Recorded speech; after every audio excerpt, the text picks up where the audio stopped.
We see what we have some reason to see. Above all, what we think we are going to see.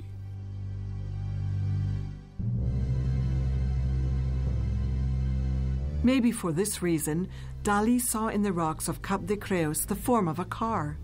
This fossil automobile, however, had to go a long way.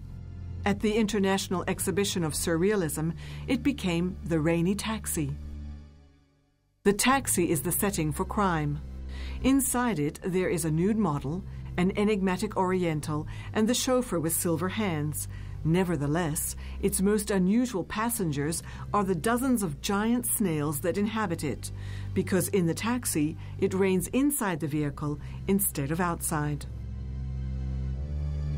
When General Motors asked him to design a model of Cadillac, Dali was inspired by the comments of one of the characters in his novel Hidden Faces.